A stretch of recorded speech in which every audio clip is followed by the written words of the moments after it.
Welcome to Charleston in our next episode of our Travels in Retirement. Charleston is the pearl of the Southern Atlantic in the United States. We begin our journey through Charleston with a fountain shaped like a pineapple. The pineapple in Charleston is a symbol of wealth and, above all, hospitality.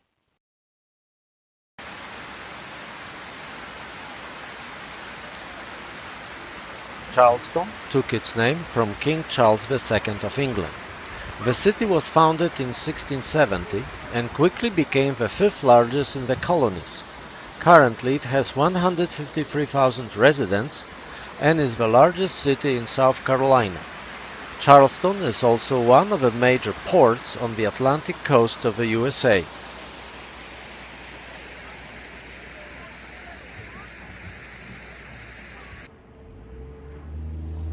The most photographed place in Charleston is Rainbow Row, which consists of 13 houses painted in pastel colors. They were built in 1740 and restored since 1931, when some of them were purchased by Dorothy Percher Ledge, who was the first female real estate agent.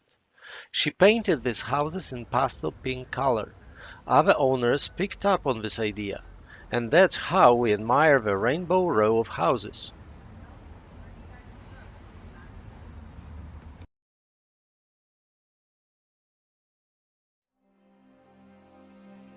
Ryan's Mart, between 1856 and 1863, was one of at least 40 places for slave trading in Charleston.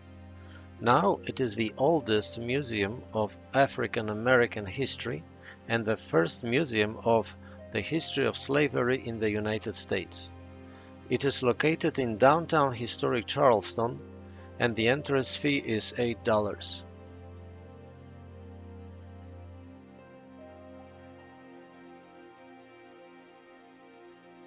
50% of the slaves who arrived in the United States came through the port in Charleston, which was the largest center for the trade and distribution of black slaves in the USA.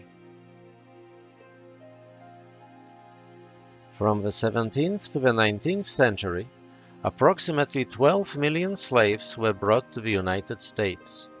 About 35,000 voyages between Africa and America contributed to this number of imported slaves.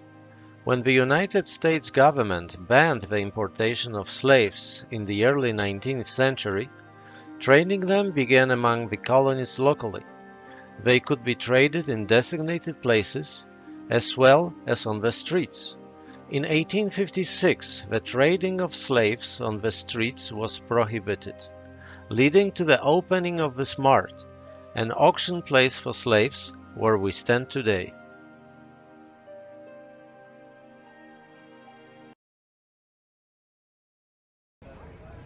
The local market was opened in 1790 and is considered to be one of the oldest in the country.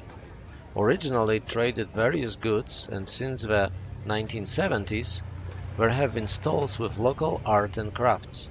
For example, there are baskets woven from sweetgrass, a skill brought from West Africa.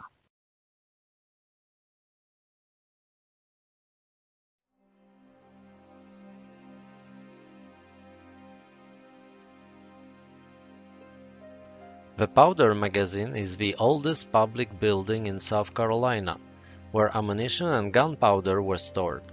Now it serves as a museum staffed by local historians.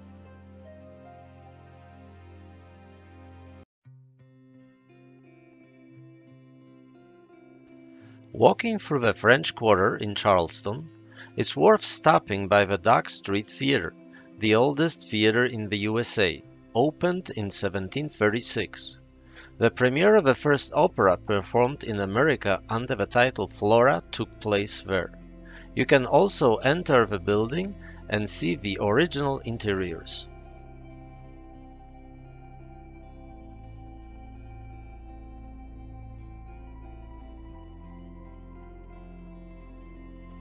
Also in the French Quarter is the Pink House, the oldest residence in Charleston, built around 1690.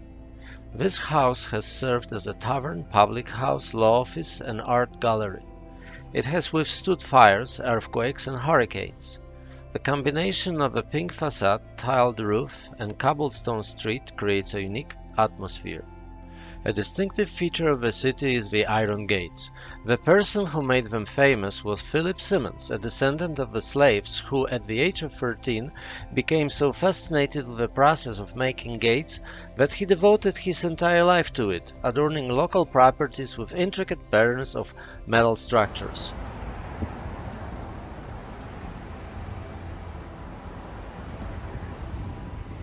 Walking through the city, one should pay attention to the elegant facades of old buildings. Charleston didn't enrich itself through cotton or tobacco trade, but rather through the export of rice and indigo. In the 18th century, there were over 100 rice plantations in the coastal areas of South Carolina, making the city one of the wealthiest in the world. If you want to eat well, Have fun at night. then King Street is your place in Charleston.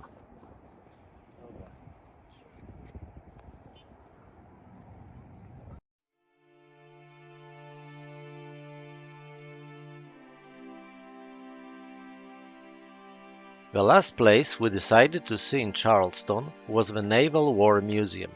To reach it, you have to cross a spectacular bridge spanning the shores of the Cooper River.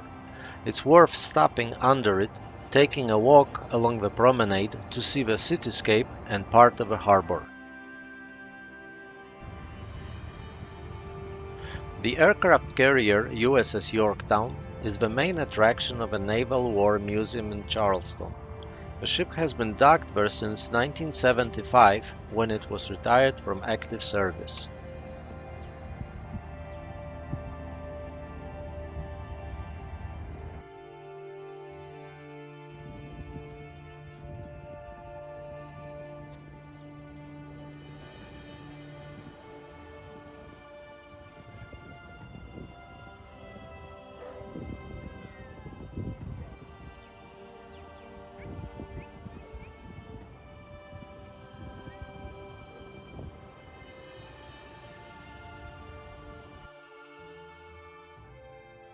The USS Yorktown is the fourth ship with this name, replacing the unit lost in the Battle of Midway in 1942.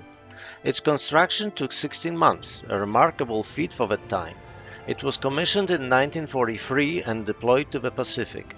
It participated in battles such as Iwo Jima and Okinawa, and its planes also bombed Tokyo. The carrier was used in the Korean and Vietnam Wars and played a role in NASA's space programs in the 60s. The symbol of Charleston and the entire South Carolina is the angel oak. It grows on Johns Island about 15 miles from downtown Charleston. The tree is approximately 500 years old and is considered the oldest east of the Mississippi River. It is a southern live oak, always green. It loses some leaves in the spring, but new ones quickly grow back. The tree is 60 feet tall, with a trunk circumference of 27 feet, and it casts a shadow of 17,000 square feet. The tree is named after the plantation owner who received the land where the oak stands as part of his wife Martha Wade's dowry. Currently, the tree belongs to the city of Charleston. Every year, 40,000 people are drawn to the age, beauty, and legends associated with the oak. The Atlantic coast between Charleston in South Carolina and Savannah in Georgia is dotted with a multitude of beautiful small islands. One of them is Hilton Head, which hosts many exclusive resorts and residential communities. To enter some of them, fees must be paid. Hilton Head, like other islands in this area, is known for various water attractions, and we decided to go dolphin watching. In the waterway we sailed, there are about 70 dolphins, and we managed to see a few of them.